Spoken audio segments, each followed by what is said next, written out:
Halo, Assalamualaikum kawan-kawan Katalisnet, saya Romel Thea. Di episode kali ini saya akan ngobrol tentang buku. Masih baca buku? Masih beli buku? Bagaimana sebetulnya kondisi dunia perbukuan saat ini? Dalam hal ini buku cetak ya. Di depan saya sudah ada pemain di bisnis buku. Direktur penerbit Nuansa Cendekia Bandung, penerbit buku yang sangat terkenal, menerbitkan beragam jenis buku, namanya Taufan Hidayat. Assalamualaikum Mas. Waalaikumsalam. Kabar baik ya? Alhamdulillah. Dan ini di kantornya Mas Taufan. Saya panggil Mas Taufan aja ya, karena Mas Taufan ini orang Aceh, jadi harus saya Orang Jawa. Orang Jawa ya, itu maksudnya. Saya panggil Mas Taufan. Mas Taufan manggil saya Kang Romel, ya kan, karena saya dari Sunda, ini Totopong. Gitu ya. Mas Taufan, sudah berapa lama bisnis di dunia buku atau katakanlah menjadi direktur Nuansa Cendekia ini? Secara mandiri mulai tahun 2000. Tahun 2000? Iya, jadi udah 22 tahun. 22 tahun. Iya. Baru sebentar ya. Baru sebentar. Di dunia perbukuan udah lama. Sejak awal masuk dunia kerja sudah dunia perbukuan. Oh, begitu jadi, kerja langsung ke dunia perbukuan. Jadi apa tuh? Proofreader, editor, marketer? Awal dari marketing saya. Marketing. Marketer. Jadi begitu masuk dunia penerbitan, saya mengenal justru di dunia marketing perbukuan. Perbukuan. Itu jadi basicnya sebenarnya ketika masuk itu tidak terbayang. Aha. Bahwa marketing itu menjadi sangat penting. Ya. Banyak orang menerbitkan buku kemudian gagal karena dia tidak mengerti marketingnya. Buku sudah jadi, itu banyak sekali. Ngejualnya gimana, masarnya gimana, itu di marketing. Iya. Itu dan karena berpengalaman di marketing, saya dengar, saya sudah baca profilnya, begitu Mas Taufan keluar dari penerbit buku besar itu, mendirikan penerbit sendiri. Iya. Nuansa Cendekia. Betul. Cendekia ya. Cendekia. Tahun 2000. Tahun 2000. Otomatis kalau menerbitkan ya dia komisaris, dia direktur, dia editor, dia proofreader. Awalnya mungkin gitu ya. Bisa cerita awal dari Nuansa. Sebenarnya tidak pernah punya mimpi besar ya untuk, dan sampai sekarang bukan pemain besar. Ya Kang Romel mungkin terlalu membesar-besarkan. Oh, banyak banget bukunya. Buku terbarunya harganya tahu 300.000. Buku terbarunya. Cek di nuansa.co situsnya ya, nuansa.co. Gimana? Jadi awal-awal sebuah kegalauan ketika masuk industri perbukuan karena tidak memiliki bayangan bagaimana mengelola sebuah penerbitan yang nantinya akan berkaitan dengan banyak hal yang harus dipikirkan, mulai dari pengadaan naskah, mengolahnya, kemudian sampai menjadikan buku, kemudian sampai memasarkan. Banyak penerbit-penerbit yang ketika di awal-awal itu begitu bersemangat, kemudian patah. Karena apa? Banyak mafia-mafia perbukuan. Oh, mafia perbukuan? Iya, yang itu kerjanya memang dalam tanda petik ya, menipu. Jadi dia awal-awal itu dia seolah-olah itu adalah pemain buku, pembeli buku, bagus di awal-awal. Kemudian di tahapan berikutnya, ketika keempat, dia mengambil dalam jumlah besar dengan uang muka KDP yang tidak besar, dia hilang. Oh. Itu tidak sedikit. Jadi salah satu kriminalitas di dunia perbukuan adalah mafia buku. Ya. Kalau di sepak bola kan ada mafia wasit, ada mafia ngatur skor ya, match fixing gitu ya. Kalau di buku itu ya, menghadapi itu mafianya itu. Iya, itu membunuh banyak orang yang memiliki minat untuk memberikan penerbitan. Kalau itu mencuri dong namanya ya? Iya, mencuri yang mungkin direncanakan karena dia sudah memainkan. Itu hukumannya berat itu. Kan pembunuhan yang direncanakan bisa hukuman mati itu. Iya. Ini pencurian yang direncanakan potong tangan dua-duanya ini. Oh, iya. Itu mafia ya? Iya. Kalau pembajakan gimana? Yang baca pembajakan buku itu juga salah satu Tantangan ya. Pencurian juga. Pencurian juga. Sekarang ini munculnya apa namanya toko buku online. Ya, toko buku online betul. Itu banyak melakukan pembajakan. Banyak yang KW. Banyak sekali. Di apa namanya? Iya di marketplace ya, itu kan banyak ya, Tokopedia, Shopee, Bukalapak, banyak yang jual buku. Berdasarkan info dari langsung pelaku dari Pak Dirut Nuansa ini, banyak mafia buku yang salah satunya adalah membajak buku. Jadi hati-hati dengan buku KW, dengan buku palsu. Iya. Buku palsu itu apa? Di fotokopi? Ada yang difotokopi, ada yang memang menggunakan ketika itu memang bestseller. Itu tidak jauh kualitasnya. Dicetak ulang. Oh iya. Dengan teknologi yang ada sekarang ini sangat memungkinkan untuk itu. Bahkan kadang-kadang tampilannya lebih bagus. Oke. Itu. Sekarang langsung berikutnya ya. Sekarang buku seiring senja kalaning media cetak dan sebagian koran majalah sudah gulung tikar.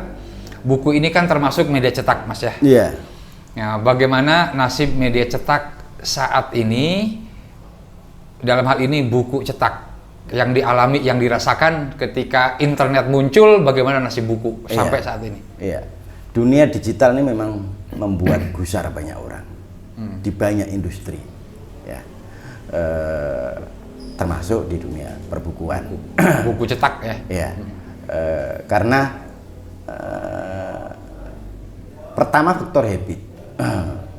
Kita lihat anak-anak usia di SD sampai SMP, juga SMA, itu mengalami revolusi budaya, dunia digital. Kita ini merangkaknya justru tidak lagi pada tahapan-tahapan yang baik, tapi begitu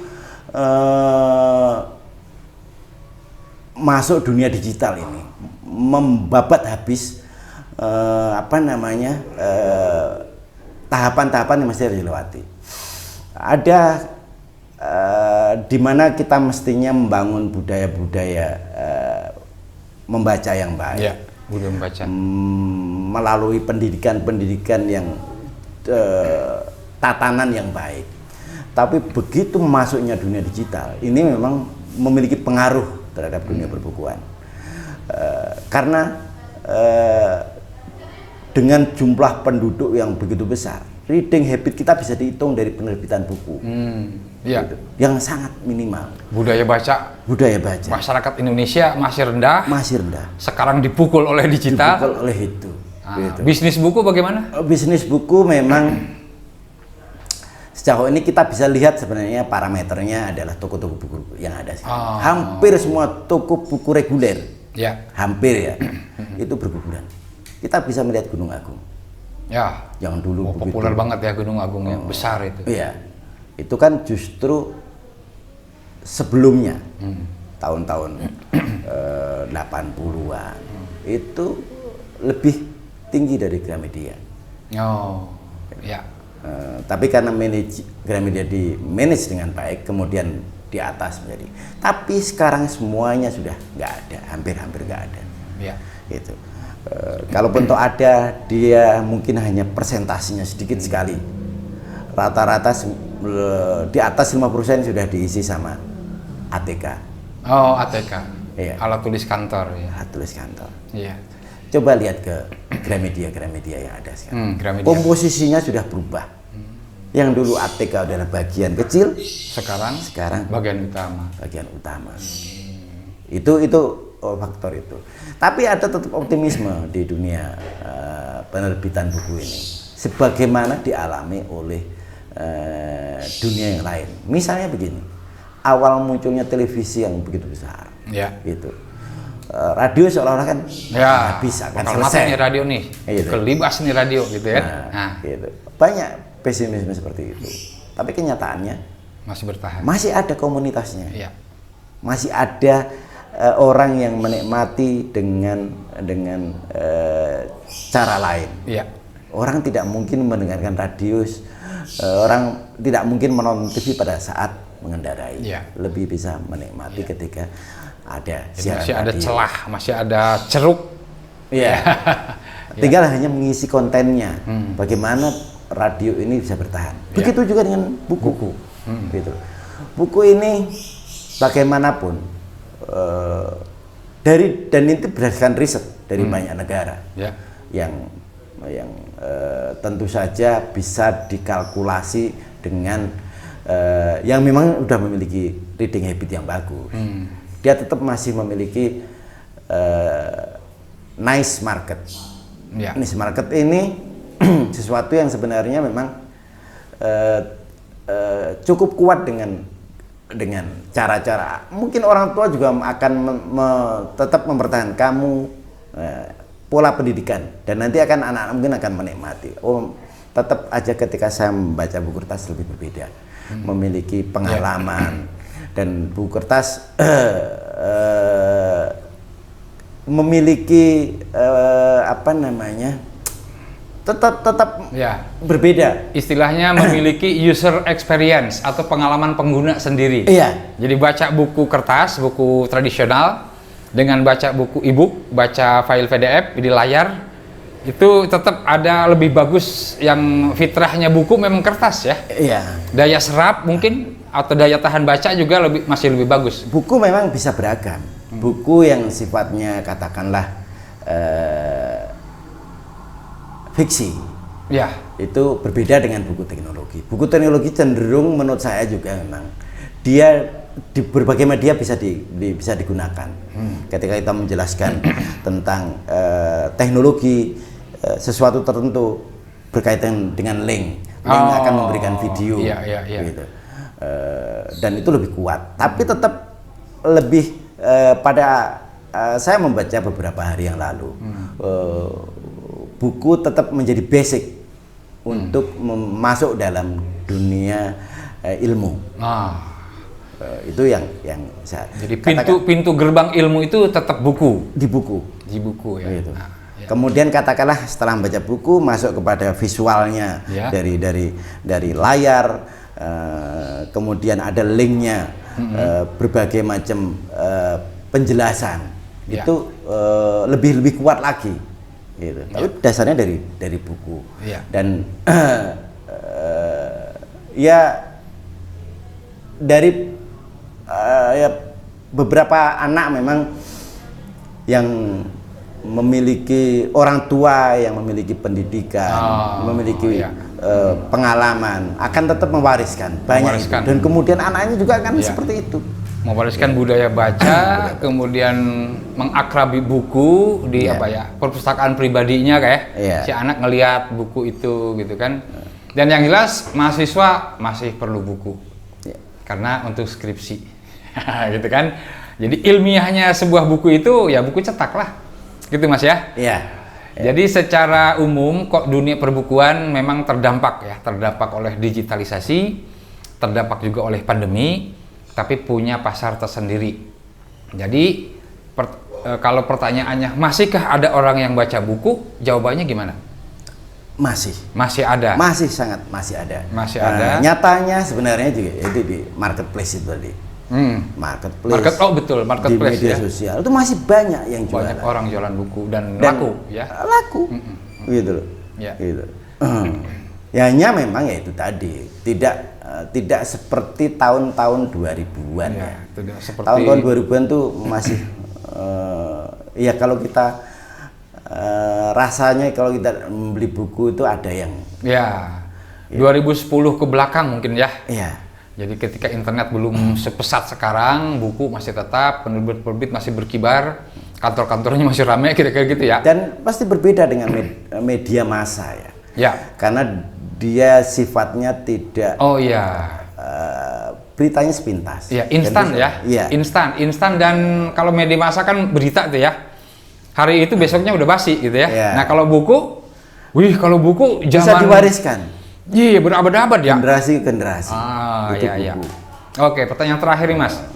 buku apa yang masih populer, masih disukai? Temanya apa?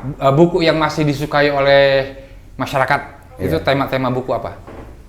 Untuk sementara, karena selain buku ajar ya, selain buku buku teks ya, teks book. Iya. Karena kita tidak bermain di novel, kita hanya tahu buku yang saya terutama ngelihatnya, memang buku agama. Buku itu agama masih. Oh, buku agama masih banyak pembacanya. Karena masih laku. Orang masih pingin terus-menerus menghidupkan spiritualitas, dan itu enak dibaca dengan buku. Ya. Gitu. Sekaligus menegaskan bahwa buku adalah sumber ilmu terpercaya.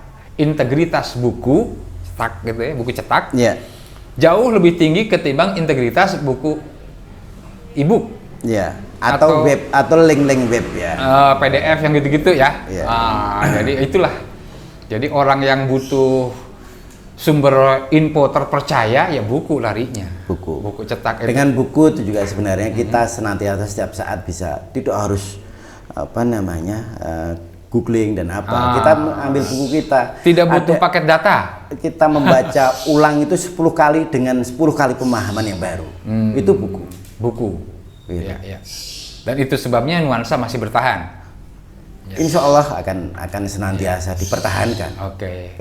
Dan nuansa cendekia masih menerbitkan buku, masih. Katakanlah selama setahun terakhir itu kalau di rata-rata per bulan berapa buku baru yang dicetak? Iya. Pandemi ini memakan banyak kadang-kadang toko buku juga membatasi untuk pencetakan buku. Jadi kita juga sangat mengurangi buku baru, mengurangi penerbitan buku baru. Kita hanya menerbitkan ulang. Ya. Gitu. Terakhir banget ini Mas. Ya. Saya juga kan nulis buku diterbitkan oleh Nuansa. Ada 7 sampai 9 judul kalau tidak salah di sini ya. Cek aja situsnya nuansa.co ya. Jangan lupa itu dan beli bukunya. Bagaimana dengan jumlah penulis, Mas? Ini kayaknya saya rasakan ini ketika digital ini malas nulis buku tuh malas loh. Ada rasa malas juga. Mungkin cuma saya mungkin. Makanya kita tanya ke penerbitnya. Jumlah penulis menurun apa masih stabil sekarang ini di era digital? Penulis buku cetak ya? Ya menurun memang. Menurun ya? Itu pengaruhnya juga pada penulis. Yang tidak semangat nulis, tapi jangan ikut saya. Yang saya lihat ya terutama dari akademisi ya. Akademisi ini kan kepentingannya juga untuk betul. Poin ya, ada poin untuk kenaikan pangkat, untuk kepentingan dia kuliah, materi kuliah gitu ya. Itu masih ada ya? Masih ada. Dari situ. Makanya kita memberikan pilihan untuk penerbitan yang namanya kontrak hibrida. Itu ya. Jadi perbincangan kita tentang masihkah Anda baca buku? Jawabannya tadi sudah disampaikan masih. Nah, bagian terakhir Anda mungkin tanya, gimana sih caranya nerbitin buku? Nah, ini akan dijelaskan. Contoh di Nuansa, cara nerbitin buku adalah sebagai berikut. Ditawarkan 2 jenis kontrak. Nah, silakan Mas. Jadi pertama itu Nuansa akan membaca pasar. Pasar ini kalau pasarnya udah memungkinkan, nanti akan diserap oleh pasar tradisional, pasar reguler. Tidak perlu kontrak yang sifatnya dibebankan biaya cetaknya oleh penulis.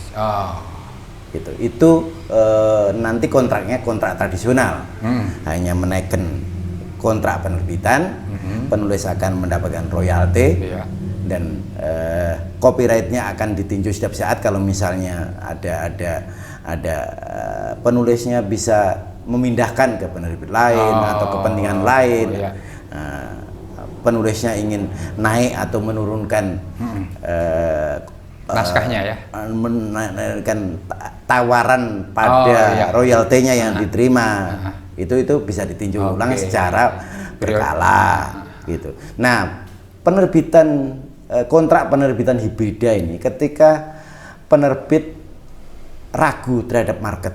Oh, Ya, iya, ragu iya. terhadap market. Kami tidak mampu menerbitkan itu karena kemungkinan lama daya serapnya. Kemungkinan bahasa sederhananya ini kemungkinan lakunya kecil gitu kira-kira ya. Gitu. Risiko itu kemudian dibebankan kepada penulis. Oke. Penulis mau nggak membiayai penerbitan, Bayar biaya cetak ya. bayar biaya cetak. Nah, dengan cara itu nanti ketika di kontrak perjanjian pun ada poin-poin bagaimana memasarkannya, kemudian penerbit akan memasarkan dan berbagi hasil dari situ. Tapi penerbit tidak berani menanggung biaya cetak awal. Percetakan. Itu yang namanya penerbitan hibrida. Jadi kontrak hibrida sama kontrak tradisional. Yang hibrida penulis dibebani biaya cetak. Ya. Tentu saja pembagian keuntungannya nanti berbeda. Ya. Karena Nggak ada royalti pasti. oh, nggak ada royalti ya. Nggak ada royalti karena nanti semua buku itu adalah miliknya. Kita hanya memasarkan.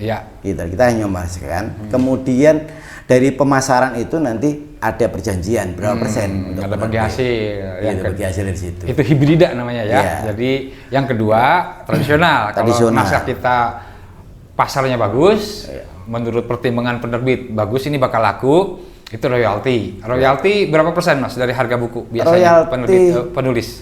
Royalti ini ada bertingkat. Ketika masuk pasar tradisional kita biasanya 10-12%. 10-12% dari harga buku ya? Dari harga buku. Nah, ketika masuk proyek, kita tahulah bermain proyek ini kan tidak seperti pasar tradisional. Iya, proyek itu borongan ya. Ada borongan, harganya juga khusus spesial. Berbeda dengan ketika pemasaran di buku umum, buku reguler. Kita turunkan sampai separuh biasanya. Buku saya begitu. Ada yang jadi buku nasional ya? Iya. Jadi 5%. Alhamdulillah. Karena ini penjelasannya. Karena pasti ya. Iya. Itu ceritanya seperti itu. Oh, jadi royalti itu berarti kasarnya 5 sampai 12%. 12%.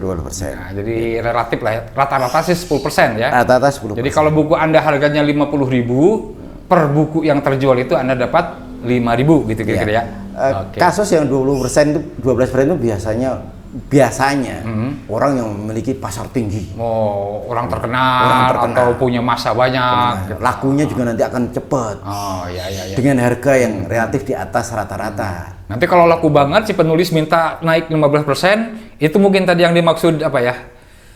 Nego ulang. Iya. Oh, bisa ya nego ulang. Okay. Tergantung nanti biaya produksinya seperti apa, tingkat lakunya juga seperti apa. Gitu. Tidak mudah saudara ternyata ngurus buku ini. Ya nulis buku mikir, tapi setelah terbit, penerbit yang mikir ngajualnya kumaha. Iya. Butuh kurir, butuh mobil armada, butuh macam-macam ya. Iya. Oke, ada yang mau disampaikan Mas? Khususnya kepada para pembaca buku terbitan Nuansa. Silakan. Iya.